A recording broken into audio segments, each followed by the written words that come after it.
السلام علیکم ورحمۃ اللہ وبرکاتہ۔ بسم اللہ الرحمن الرحیم۔ سیدہ تماضر بنت عمرو خنسہ رضی اللہ عنہ، جن کے بارے میں ہم دیکھیں گے کہ ان کا خاندانی پس منظر، خاوند، لقب، ایک بلند پایہ شاعرہ۔ پیارے نبی محمد صلی اللہ علیہ وسلم نے خنسہ کا لقب سیدہ تماضر بنت عمرو کو دیا۔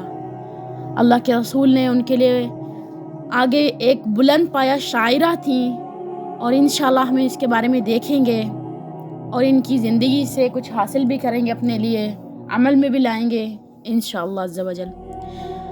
آپ کا نام تماضر تھا۔ یہ نام اس لیے رکھا کہ ان کا رنگ بڑا سفید تھا۔ ان کا سلسلہ نسب قبیلہ مضر تک پہنچتا ہے۔ یہ وہ قبیلہ ہے جسے نبی کریم صلی اللہ علیہ وسلم نے تمام قبائل کا قلعہ قرار دیا۔ والد کا نام عمرو بن حارث تھا۔ ان کے دو بھائی تھے، ایک کا نام سحر اور دوسرے کا نام معاویہ تھا۔ زمانہ جاہلیت میں تماضر کو اپنے ان دونوں بھائیوں کے ساتھ والہانہ عقیدت تھی۔ جب ان دونوں کو قتل کر دیا گیا تو یہ دھاڑے مار مار کر روئیں۔ دونوں بھائیوں کی جدائی میں جی بھر کر آنسو بہائے۔ ان کے غم میں اتنے زیادہ اشعار کہے کہ ایک پورا دیوان معارض وجود میں آ گیا، جسے شعر و شاعری کے میدان میں ادب کا خزینہ قرار دیا گیا اور علمی و ادبی دنیا میں نادر مفردات کا مرقع سمجھا گیا۔ شعر و شاعری کرنا جائز ہے، لیکن آداب کو دیکھتے ہوئے، اسلام کو دیکھتے ہوئے۔ کچھ شعر ہم ایسے بول جاتے ہیں جو بالکل درست نہیں ہوتے، کسی میں شرک ہوتا ہے اور کسی میں والہانہ بات ہوتی ہے۔ تو بہتر یہ کہ ہم سوچ سمجھ کر کچھ پڑھیں بھی یا کریں بھی، تو ہمارا فرض بنتا ہے کہ ہم اس کو سوچیں سمجھیں کہ یہ بات ٹھیک ہے یا نہیں، پھر ہم کریں۔ اللہ ہمیں گناہوں سے بچائے۔ ہم دیکھیں گے کہ انشاءاللہ اللہ کے رسول پیارے نبی محمد صلی اللہ علیہ وسلم نے سیدہ تماضر کو یہ لقب کیوں دیا۔ سیدہ تماضر رضی اللہ عنہ خنسہ کے لقب سے مشہور و معروف ہوئیں۔ خنسہ پستے اور چپٹے ناک والی خاتون کو کہتے ہیں۔ ایک دفعہ رسول اللہ صلی اللہ علیہ وسلم نے سیدہ تماضر رضی اللہ عنہ کو یا خنسہ کہہ کر آواز دی تو انہوں نے اسی لقب کو اپنے لیے پسند کر لیا، چونکہ یہ رسول اللہ صلی اللہ علیہ وسلم کی زبان مبارک سے نکلا تھا، اس لیے اس نے اسی نام سے مشہور و معروف ہونے کو ترجیح دی اور اس کا لفظ کو اپنی شان و شوکت کی علامت سمجھا۔ سیدہ خنسہ رضی اللہ عنہ کے خاوند کا نام رواحہ بن عبدالعزیز سلمی تھا۔ ان کے 4 شیر جوان بیٹے تھے۔ چاروں جنگ قادسیہ میں ایرانی فوج سے لڑنے کے لیے روانہ ہوئے۔ چاروں نے اپنی والدہ محترمہ کی طرف واپس آنے کے بجائے رب العزت کے ساتھ ملاقات کو ترجیح دی۔ چاروں داد شجاعت دیتے ہوئے میدان جنگ میں شہادت نوش کر گئے۔ انشاءاللہ آگے ہم سیدہ تماضر بنت عمرو خنسہ کا صبر بھی دیکھیں گے، اور جو اشعار انہوں نے کہے وہ عربی میں کہے، انہوں نے مرثیہ بھی کہا۔ انشاءاللہ ہم اس کو بھی دیکھتے ہیں کہ انہوں نے کیا کہا۔ سیدہ خنسہ رضی اللہ عنہ بہادری، دلیری، جرأت و شجاعت، فصاحت و بلاغت، وفاداری، اخلاص، انتہائی حسن جمال اور نادر نوعیت کی ذہانت و فطانت کی پیکر تھیں۔ ان کے بے شمار خوبیوں کی بنا پر قوم کی بڑی مشہور و معروف شخصیت کی نگاہوں کا مرکز محور تھیں، لیکن انہوں نے اپنے لیے رواحہ بن عبدالعزیز کو رفیق حیات پسند کیا۔ دیکھیں، پسند کرنا گناہ نہیں ہے، اسلام میں اس کی اجازت ہے، لیکن پسند کرنے کا مطلب یہ ہے کہ آپ نکاح کا پیغام بھیجیں، نہ کہ کوئی ایسا رشتہ بنائیں جس سے گنہگار ہوں۔ تو بہتر ہے اگر آپ کو کوئی پسند ہے تو اپنے والدین محترم سے بات کریں اور نکاح کا رشتہ بھیجیں۔ جو آپ کو عزت دینا چاہیں گے وہ کبھی بھی آپ کے ساتھ غلط نہیں کریں گے، وہ ہمیشہ صحیح بات اور اسلام کے دائرے میں رہ کر بات کریں گے، اور جنہوں نے عزتیں بنانی ہو وہ نکاح کا ہی پیغام بھیجتے ہیں۔ اللہ ہم سب کو ہدایت دے۔ ان کے چاروں بیٹے زمانے جہالیت میں ہر دل عزیز تھے. انہوں نے اسلام قبول کر لیا اور ان پر عرب مسلمانوں کو ناز تھا. دیکھیں اللہ سبحانہ تعالیٰ نے ہمیں مسلمان پیدا کیا. اس وقت سب نے آہستہ آہستہ اسلام قبول کیا کیونکہ رسول اللہ صلی اللہ علیہ وسلم نے اس مشن کو جاری کیا تھا جو آج تک چل رہا ہے. لیکن ہمارا اس میں حصہ کیا جا رہا ہے, ہم اپنا کتنا اس میں شیئر ڈال رہے ہیں, اس پہ ہم نے اپنا محاسبہ ضرور کرنا ہے کہ ہم دین کے مشن میں کتنا کام کر رہے ہیں. دنیا میں تو کر رہے ہیں نہ, دنیا کبھی ہمارے دنیا کے کام ختم ہوں گے, لیکن ہمیں یہ دیکھنا ہے کہ ہم دین کے لیے کیا کر رہے ہیں, ہم اپنے رب کے لیے کیا کر رہے ہیں, ہم کیا قربانی دیتے ہیں اپنے رب کے لیے, اپنا کہاں کہاں نفس مارتے ہیں اپنے رب کے لیے. جو کرنا ہے رب کی محبت میں کرنا ہے, جو اللہ سبحانہ تعالیٰ اور اس کے پیارے محبوب محمد صلی اللہ علیہ وسلم سے محبت رکھتا ہے, وہ ضرور اس کار خیر میں اپنا حصہ ڈالے گا. ورنہ تو دنیا کے کام تو ہمارے سے کبھی بھی ختم نہیں ہوں گے. آپ نے اللہ سے توفیق مانگنی ہے. ایاک نعبد و ایاک نستعین. یہ ایک بلند پایہ شاعرہ سیدہ خنسا رضی اللہ عنہا کی شخصیت کے دو پہلو نمایاں طور پر سامنے آئے. ایک پہلو زمانہ جاہلیت میں آشکار ہوا اور وہ ان کی بلند پایہ شاعری تھی. جب ان کے دو بھائی سحر اور معاویہ قتل کر دیے گئے تو انہوں نے ان کے غم میں جی بھر کے آنسو بہائے. سیدہ خنسا نے نہ صرف خود اشک رواں کی نہر بہائی بلکہ اپنے بھائیوں کے غم میں ڈوب کر ایسا دل دوز مرثیہ کہا کہ جس نے بھی سنا وہ زاروں قطاروں رونے لگا. ہر ایک نے مرثیہ سن کر آنسو بہانے اور اس طرح خنسا کے غم میں شریک ہونے کا اظہار کیا. اس مرثیہ نگاری نے خنسا کو بے مثال شاعرہ ہونے کا اعزاز بخشا. اس کی مرثیہ بیانی کے چند نمونے ملاحظہ ہیں اور میں انشاءاللہ آپ کو بتائیں گے, لیکن یہ عربی میں ہیں اور میں نہیں چاہتی کہ کوئی بھی ایسی غلطی ہو جائے پڑھتے ہوئے. تو انشاءاللہ جب یہ کورس کمپلیٹ ہوگا, یہ مشن ہمارا کمپلیٹ ہوگا, تو آپ لوگوں کے ساتھ بک شیئر کر دی جائے گی, اس میں وہ سارے اشعار بھی لکھے ہیں. خنسا نے جو مرثیے کہے مزید مرثیے کہے انہوں نے, اور اپنے بھائی سحر کے غم میں سیدہ خنسا نے سب سے بڑھ کر دلگداز مرثیہ یہ کہا. یہ بھی عربی میں ہے اور انشاءاللہ ہم آگے دیکھتے ہیں. سیدہ خنسا رضی اللہ عنہا کی اپنے بھائی سحر کے ساتھ یک طرفہ محبت نہ تھی, بلکہ ان کا بھائی بھی اپنی بہن خنسا کے ساتھ حد درجہ محبت اور اپنائیت کا اظہار کرتا تھا. پھر بھلا بہن اپنے بھائی کے ساتھ وفاداری کا ثبوت کیوں نہ دے. وفاداری تو سیدہ خنسا کا ایک خاص وصف تھا. ایک دفعہ کا ذکر ہے کہ سیدہ خنسا رضی اللہ عنہا ام المومنین سیدہ عائشہ صدیقہ رضی اللہ عنہا کی خدمت میں حاضر ہوئی تو انہوں نے ایک اون کی صدری پہنی ہوئی تھی. ام المومنین سیدہ عائشہ صدیقہ رضی اللہ عنہا نے ان سے فرمایا, اے خنسا یہ خوبصورت صدری کیسے میسر آئی؟ اللہ کی قسم رسول اللہ صلی اللہ علیہ وسلم کے ساتھ میں نے زندگی بسر کی, آپ دنیا فانی سے رحلت فرما گئے, میں نے آج تک ایسی جیسی صدری زیب تن نہیں کی. سیدہ خنسا رضی اللہ عنہ نے جواب دیتے ہوئے کہا, اس صدری کے پہننے کی بھی ایک داستان ہے. اون کی یہ صدری میں اپنے سے جدا نہیں کر سکتی, یہ میرے لباس کا لازمی جز بن چکی ہے. اب یہ دیکھیں کہ ایک صدری کوئی چیز انہوں نے پہنی ہوئی تھی صدری, تو اس پر انہوں نے کہا کہ میں اس کو اپنے جسم سے جدا نہیں کر سکتی. وہ ہم دیکھیں گے کیوں, کیونکہ ایک بھائی اور بہن کی محبت. ایک بھائی نے اپنی بہن کو کیا عزت دی ہم دیکھیں گے انشاءاللہ ہم دیکھیں گے کہ انہوں نے کیا یہ صدری کیوں زیب تن کی اور انہوں نے یہ الفاظ کیوں کہیں کہ یہ میرے لباس کا لازمی جز بن چکی ہے. وہ داستان یہ ہے کہ میری شادی قوم کے ایک سردار کے ساتھ ہوئی. میرا خاوند بڑا شاہ خرچ انسان تھا, اس کے ہاتھ میں پیسہ ٹکتا نہیں تھا. بے دریغ مال خرچ کرنا اس کی عادت کا حصہ تھا. اس نے اتنی فضول خرچی کی کہ سارا مال ختم ہو گیا. جب ہمارے پاس خرچ کے لیے کچھ نہ بچا تو ہم اپنے بھائی سحر کے پاس آئے اور اسے اپنی حالت زار کے بارے میں بتایا. اس نے ہمارے ہفتہ سنتے ہی